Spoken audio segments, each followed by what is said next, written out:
Se a gente pode louvar a Deus bonito assim aqui na terra, imagine no céu. Vamos imaginar que a gente pode louvar bonito assim já, como seria no céu.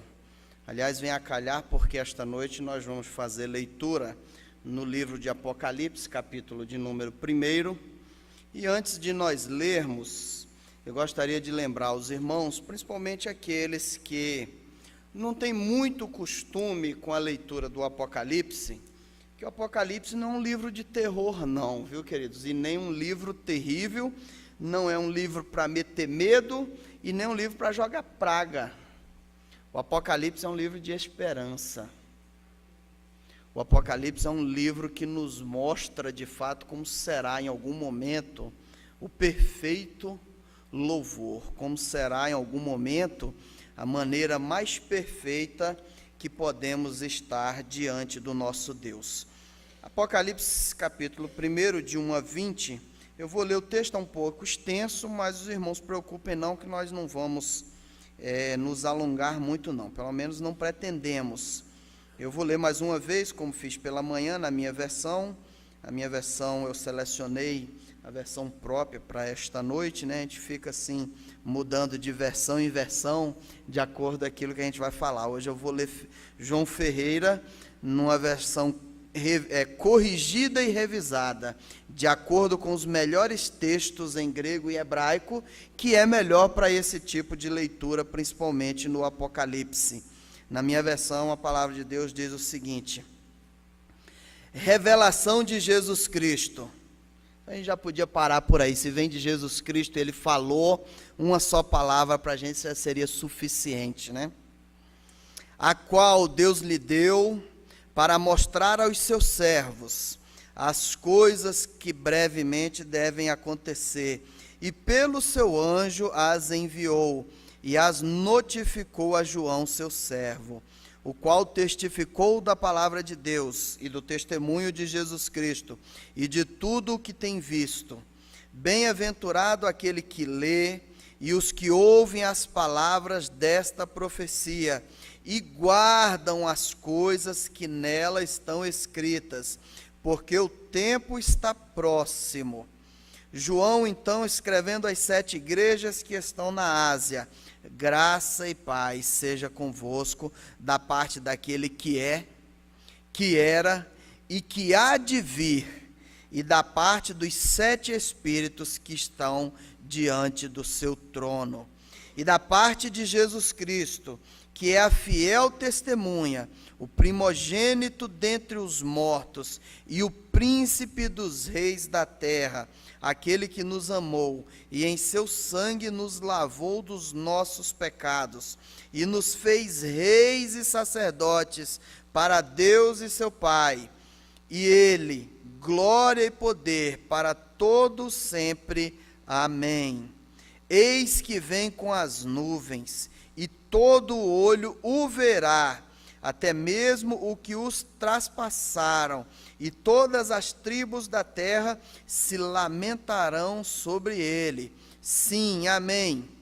Eu sou o alfa e o ômega, o princípio e o fim, diz o Senhor, que é, que era e que há de vir, o Todo-Poderoso. Eu, João, que também sou vosso irmão e companheiro na aflição e no reino e paciência de Jesus Cristo, estava na ilha chamada Patmos, por causa da palavra de Deus e pelo testemunho de Jesus Cristo. Eu fui arrebatado no Espírito no dia do Senhor, e ouvi de trás de mim uma grande voz, como voz de trombeta, que dizia: eu sou o alfa e o ômega, o princípio e o fim, o primeiro e o derradeiro. O que és, escreve-o num livro e envia às 7 igrejas que estão na Ásia, a saber, Éfeso, Esmirna, Pérgamo, Tiatira, Sardes, Filadélfia e Laodiceia. Virei-me para ver quem falava comigo, e virando-me, vi 7 castiçais de ouro, e no meio dos 7 castiçais, um semelhante ao Filho do Homem, vestido até aos pés de uma roupa comprida e cingido pelos peitos com um cinto de ouro. E a sua cabeça e cabelos eram brancos como a lã branca, como a neve, e os seus olhos como chama de fogo. E os seus pés semelhantes a latão reluzente, como se tivessem sido refinados numa fornalha, e a sua voz como a voz de muitas águas. E ele tinha na sua destra 7 estrelas, e da sua boca saía uma aguda espada de 2 fios, e o seu rosto era como o sol quando na sua força resplandece. E eu, quando o vi, caí aos seus pés como morto. E ele pôs sobre mim a sua destra, dizendo-me: não temas, eu sou o primeiro e o último, o que vivo e fui morto, mas eis que estou aqui vivo para todo o sempre. Amém. E todas as chaves da morte e do inferno estão em minhas mãos. Escreve estas coisas que tem visto, e as que são, e as que depois dessas hão de acontecer. O mistério das 7 estrelas que viste na minha mão direita, e dos 7 castiçais de ouro. As 7 igrejas são os 7 anjos, as 7 estrelas são os 7 anjos das 7 igrejas, e os 7 castiçais que vistes representam assim as 7 igrejas. Queridos, é um texto um pouco longo, mas os textos de Apocalipse têm esse efeito, né, de fazer a gente ler grande parte deles para dar um pouco de sentido naquilo que nós estamos lendo. Em primeiro lugar, o Apocalipse ele deve, obviamente, ser visto com os seus simbolismos, com a sua linguagem, mas a sua linguagem, o seu simbolismo, não foi feito apenas para nos complicar ou para nos atrapalhar. Ao longo dele mesmo e por muitos momentos, a própria palavra vai se explicando e demonstrando assim o significado de alguns desses símbolos. Aqueles que o próprio Apocalipse não demonstra o significado, em algum momento também não vai ter grande relevância para nós tentarmos interpretar. A palavra de Deus diz que Deus é Espírito, e importa que os que o adorem em Espírito e em verdade.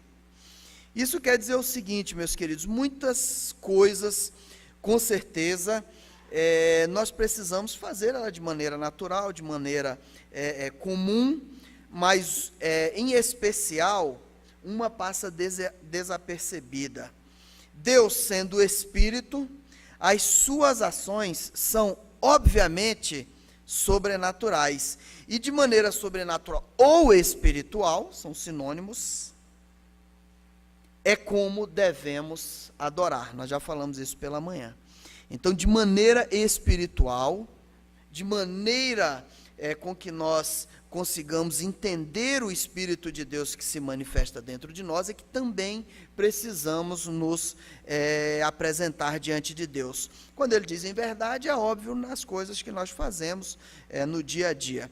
Muitas vezes nós não compreendemos, é claro, as coisas da palavra de Deus, como acabamos de citar, porque queremos ver de maneira humana e material. Por isso é que eu digo algumas vezes, já repeti isso aqui algumas vezes, que de vez em quando nós precisamos fazer a leitura de livros e de textos como o Apocalipse, precisa nos alertar, precisa nos chamar a atenção, precisa nos mostrar que as coisas de Deus estão se aproximando. O livro do Apocalipse, como outros livros canônicos, ele nos traz a necessidade de voltarmos a entender as coisas de maneira espiritual. Eu não digo isso, é claro, com o intuito de mostrar apenas o significado dos simbolismos, das datas, ou até mesmo alguns que tentam adivinhar quando essas coisas acontecerão. Não é isso. De maneira espiritual, porque a Bíblia também tem uma linguagem espiritual, e a Bíblia ela fala conosco de maneira espiritual, como já falamos. A Bíblia não é um livro como outro qualquer, que nós abrimos, lemos e aprendemos intelectualmente. Até se aprende a Bíblia intelectualmente, mas se nós não deixarmos com que o Espírito Santo de Deus, que habita e mora dentro de cada um de nós, ele nos dê o entendimento da palavra, nós não vamos compreender a sua maioria, é claro, tá? Então a palavra de Deus, ela tem mensagem espiritual, ela fala conosco de maneira espiritual, portanto precisamos tentar ver de maneira espiritual. Tá? Não é porque o Apocalipse, é o livro do Apocalipse, que parece necessitar de uma compreensão mais espiritual do que os outros livros, não. Mas ele, de maneira geral, e obviamente, ele nos chama a atenção dessa forma. Então nós devemos entender, queridos, ou devemos ver, ou devemos refletir na palavra de Deus espiritualmente. Muitas vezes nós não compreendemos algumas dessas coisas que lemos, que falamos, que estamos aí debatendo no dia a dia, porque tentamos ver de maneira humana ou de maneira espiritual. Na antiguidade, tudo que se fazia ou que se pensava era reflexo da ação espiritual da humanidade. Quando não era, era assim que se imaginava. Tá? Hoje em dia, nós vemos o outro extremo. Nada, não digo para nós aqui em geral, mas para a sociedade, nada é reflexo, nada, né, entre aspas, é reflexo do espiritual. Essas coisas hoje têm caído meio que no mito, têm virado lenda.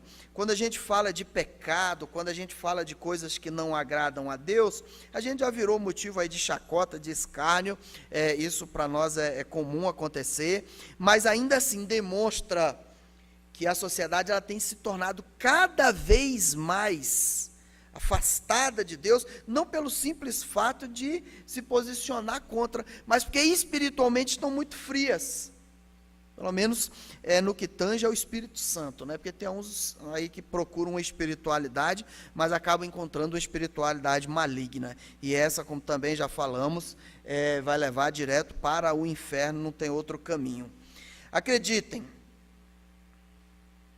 isso não é verdade. Tudo que nós fazemos, sim, tem reflexo espiritual. Tudo ainda continua sendo reflexo das nossas escolhas. Tudo continua sendo reflexo daquilo que nós acreditamos e como escolhemos viver à base do que acreditamos.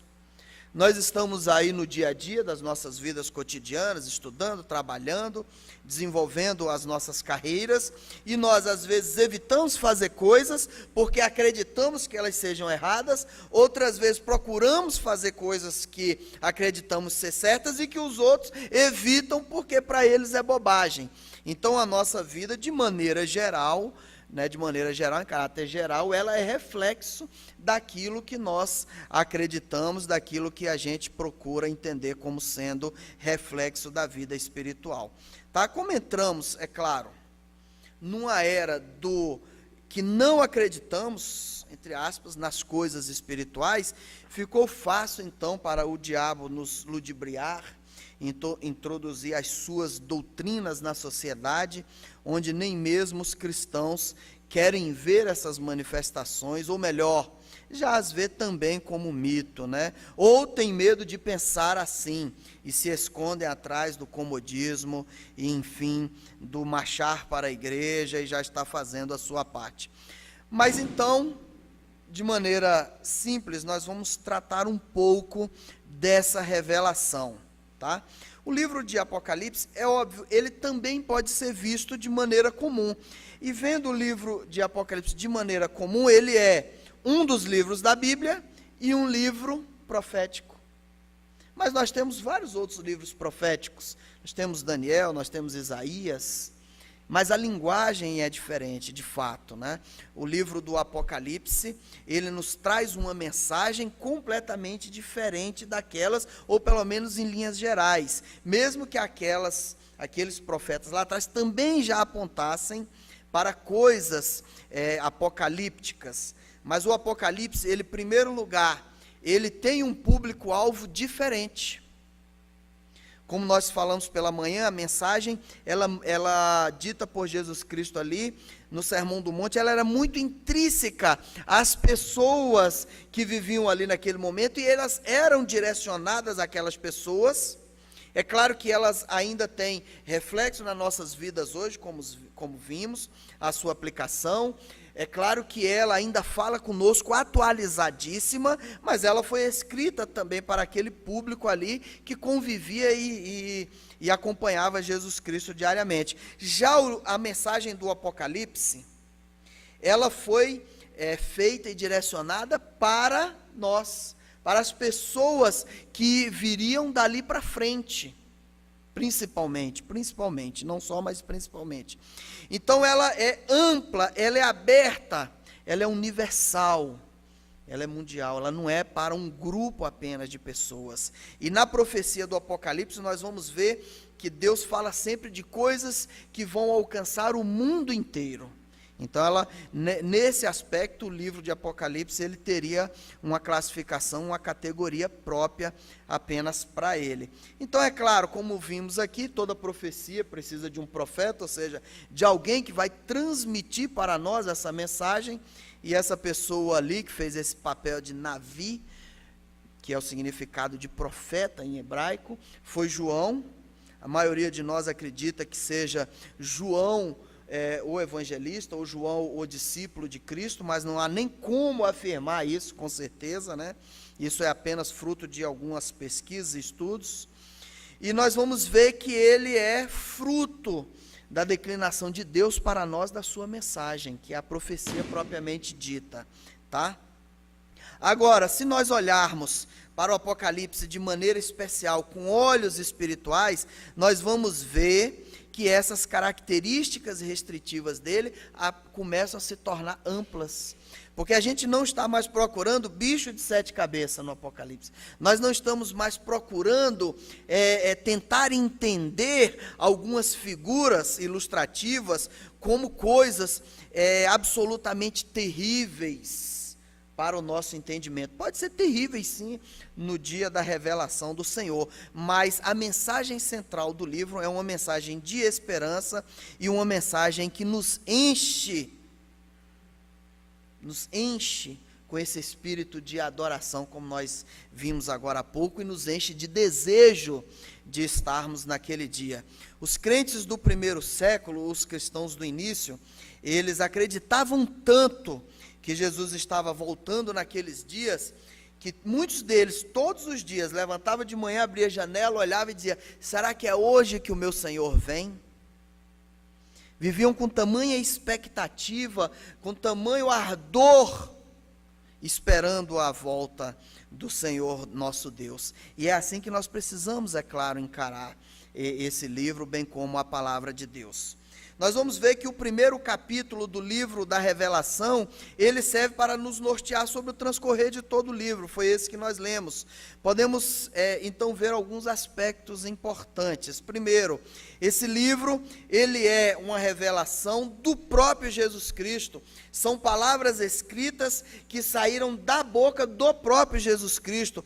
Então, quando nós lemos o livro, como outros, e escutamos ou lemos o livro e conseguimos ver aquelas palavras, ou alguém lê e escutamos, são palavras que em algum momento saíram diretamente da boca de Cristo, e nós escutando, então é como se nós estivéssemos escutando o próprio Jesus Cristo falar. Então, por isso é que eu disse que a gente podia imaginar, então, também louvando ao Senhor dessa forma, né? Como nós vamos ver ali, o povo todo reunido após a convocação do Senhor, apenas para louvar e honrar o nosso Deus. Então, dessa forma, tudo contido neste livro é para o nosso benefício, para o benefício do povo de Deus, como demonstração de amor, ao nos revelar, ao nos alertar, para que o povo saiba distinguir entre o falso e o verdadeiro, e se prepare então para o que há de vir. A A palavra de Deus também diz que o Senhor, no dia da sua vinda, vem como um ladrão. Não é como um ladrão para roubar, vem de forma furtiva. Quando menos esperar, então vai se ouvir o estalar das trombetas, e o Senhor vai estar se revelando a todos, e naquele momento, então, quem estiver preparado, está preparado. Quem não tiver, infelizmente, não vai ter mais o que fazer. Ali vai ser retirado, então, seu espírito, e os que se converteram, e os que não se converteram, dificilmente vão conseguir alcançar a graça. Esse livro também é uma publicação, uma documentação feita por um servo, e um servo real no sentido da palavra, alguém que estava dedicado a fazer o trabalho de forma submissa àquilo que a palavra ensinava. Tanto é que João estava preso na ilha de Patmos, que havia ali uma espécie de presídio, e era utilizado principalmente para encarcerar aqueles que estavam fazendo a obra de Deus e eram perseguidos. Tá? E não pense que isso foi privilégio do passado, porque aqui no Brasil, no passado, e um passado não tão distante, né? Ainda agora no século XX, no século passado, nós tivemos várias pessoas, missionários, pregadores, pastores, famílias de pastores presas, e tantas outras assassinadas, aqui no Brasil, né? Um tal de Frei Damião e outro tal de Padre Cícero, muito perseguiu a igreja do Senhor no Nordeste, a ponto de apedrejar algumas e tocar fogo em outras, tá? Então não é um passado tão distante, né? O cuidado pessoal que Jesus Cristo tem para a preservação e zelo das suas amadas igrejas é evidente nessa palavra que nós lemos. Ele manda cartas pessoalmente. Ele não as escreve, mas ele dita para que João escreva. E encaminhe cartas pessoalmente ou diretamente às igrejas amadas. Veja o zelo que o Senhor tem pelo seu povo, a ponto de mandar escrever, olha, a esta igreja diga isso, àquela igreja diga aquilo, a esta outra diga isso, que é o que cada uma estava precisando naquele momento. E nós acreditamos piamente que quando estamos pregando, demonstrando, ensinando, falando da palavra de Deus, nós estamos sendo usados pelo Espírito Santo para transmitir a mensagem que Deus quer ao seu povo. É isso que nós acreditamos, quem quer que seja o pregador ou a pregadora que venha assumir a palavra de Deus, nós pelo menos tentamos imaginar que todos estão ali falando a vontade de Deus. Jesus Cristo, Ele mesmo diz que Ele é sobre tudo e sobre todos. Pessoalmente veio à terra, nos deu salvação, derramando o seu preciosíssimo sangue. Mais à frente, se nós continuarmos lendo o livro, nós vamos ver um texto que diz que as pessoas que lavaram as suas vestes no sangue de Jesus Cristo. Então, o sangue de Jesus Cristo é algo que para nós hoje é espiritual, foi material, é algo espiritual, é algo sobrenatural, que até hoje nos purifica, que até hoje nos dá condições de irmos para o céu, de encontrar a salvação, porque nele nós fomos limpos e purificados dos nossos pecados. Então, Jesus Cristo, Ele é sobre tudo e sobre todos, e pessoalmente nos disse essas coisas, e mandou que fosse transmitido ao seu povo e às suas igrejas. Ele fala claramente que nos fez reis e sacerdotes. Reis e sacerdotes. Sacerdotes porque após a morte de Jesus Cristo, obtivemos entrada, acesso direto ao Santo dos Santos, ao Santíssimo, diretamente a Deus. Hoje falamos diretamente com Deus, sem precisar de intermediários. O pastor não precisa vir alguns dias da semana no seu gabinete para receber os irmãos, para os irmãos fazerem as suas confissões, e o pastor então passar uma penitência e os irmãos saírem dali e cumprir as suas penitências para serem purificados dos seus pecados. Não, Jesus Cristo já fez isso, e Ele nos deu acesso a Deus, de forma que nós pedimos perdão dos nossos pecados a Deus, nós confessamos os nossos pecados a Deus, por isso Ele nos deu essa condição de sermos sacerdotes. de buscarmos diretamente a Deus, de intercedermos a Deus pelas nossas vidas, pela vida dos outros, por a vida daqueles que precisam e por a vida daqueles que inclusive nos odeiam, não gostam de nós ou não pedem nada. Quando a gente fala, quer que eu ore por você? Não, não ore não. Mesmo assim a gente ora, pede a Deus misericórdia, que o Espírito Santo toque no seu coração, né?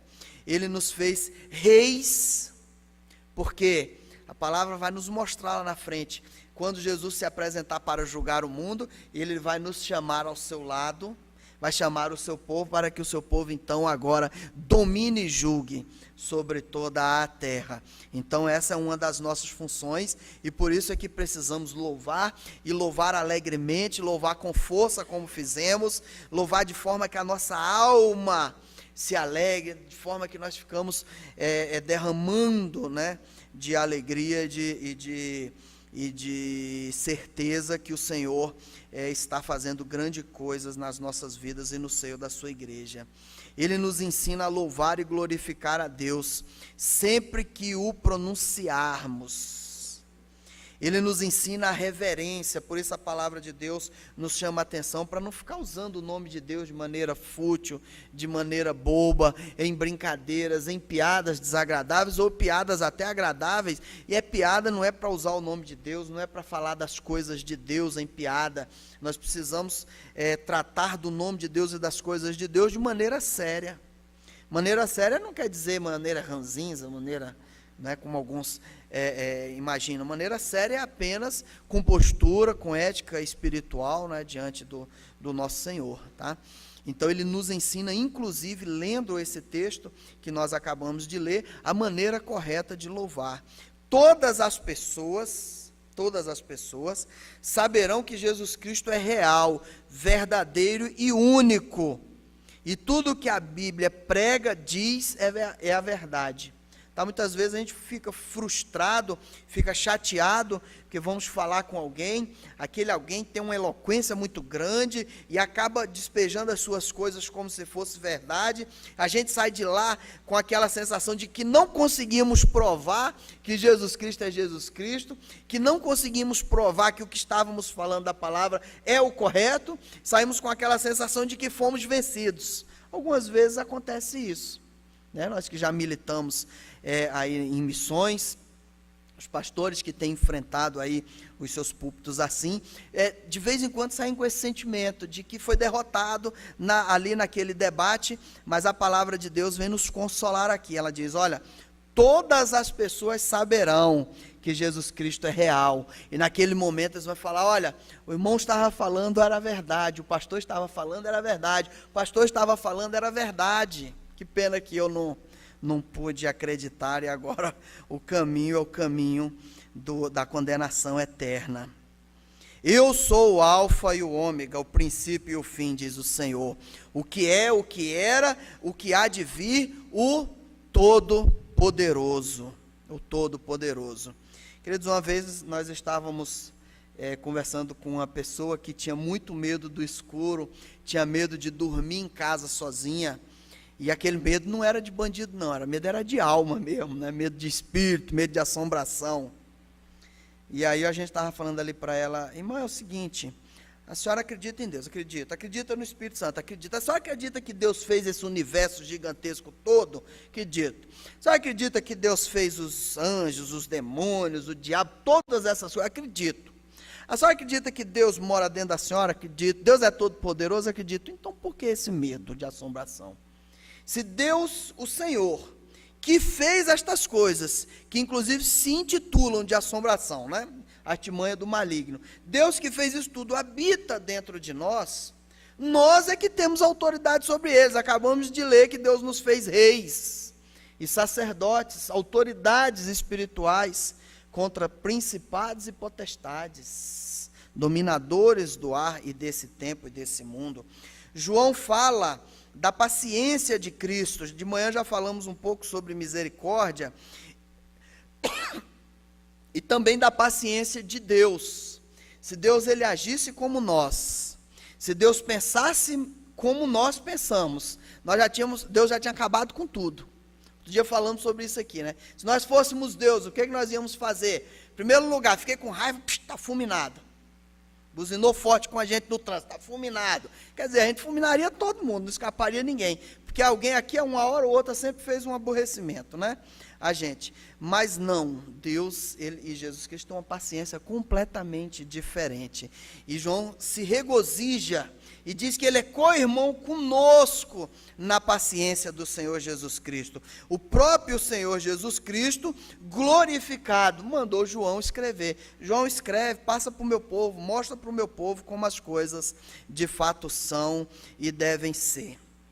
Queridos, nós devemos nos ater ao sentido principal da palavra de Deus, e não nos apegarmos ou tentarmos fazer traduções esotéricas sobre simbolismos do Apocalipse, sobre animais de muitas cabeças, sobre essas coisas, porque isso não vai nos levar literalmente a um crescimento espiritual. Essas coisas são simbólicas, e o exemplo é que o próprio Jesus Cristo, no primeiro capítulo, ele nos traduz aquilo que ele estava dizendo. Ele está dizendo, olha, as 7 estrelas que viste na minha mão, quando ele fala na destra, é a mão direita, viste aqui as 7 estrelas, na verdade elas são os 7 anjos da igreja. Nós acreditamos que são os pastores, os líderes, os condutores da igreja. Estava onde? Na mão direita de Cristo. Não era no bolso, nem debaixo do braço, nem na mão esquerda. Era na mão direita de Cristo. Numa posição de destaque, numa posição de zelo. Na nossa mão esquerda é fácil tomar as coisas, mas da mão direita a gente luta mais forte, né? Quem é canhoto, tudo bem. Ali é a sua mão direita, né? Sua destra. Tá? Então é mais difícil. Então estar nas mãos de Deus. Então os nossos líderes, o nosso pastor não está aqui hoje, que está num evento fora, falando, cuidando lá das coisas que ele foi na sua viagem, mas ainda assim, ele, todos os outros homens entregues ao Senhor para esse ministério, estão aqui nas mãos de Deus, para cuidado, para zelo, para proteção, dá um chacoalhão de vez em quando, né? Precisa, está nas mãos de Deus. Então devemos nos ater nesse sentido principal. E se nós formos ler o livro nesse sentido da esperança, do louvor, do amor que Deus tem conosco, de mostrar um pouco de como as coisas são, de nos alertar para estarmos espertos, fica ligado, a coisa é daqui a pouco, entendeu? Todos os dias levante, esteja atento, não pise na bola gratuitamente não. Então ele diz, ao que vencer, aquele que perseverar até a morte, este herdará o reino dos céus. O simbolismo, ele serve para nos mostrar a grandeza, a natureza muitas vezes misteriosa das coisas espirituais, e às vezes também, é claro, dissimular um pouco a realidade espiritual, que ainda não pode ser contemplada na sua plenitude por uma alma viva. Então muitas vezes nós não temos condições de contemplar a plenitude das coisas celestiais, senão nós seríamos fulminados. A palavra de Deus fala sobre isso várias vezes.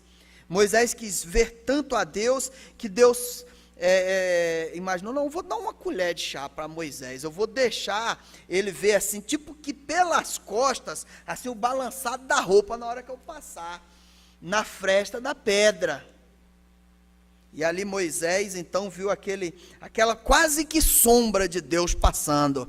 E ele passou 40 dias brilhando, igual um farol alto aceso. A glória de Deus refletindo na sua face, no seu corpo. Farol não, farol é fraco, igual um cilibrim, né, daqueles de iluminar na roça mesmo, assim, 2 quilômetros de distância.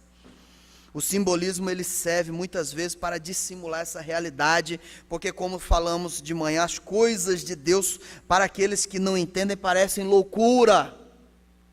E Deus, de fato, ele fala que ele escondeu para os de fora as coisas que ele revela para os de dentro.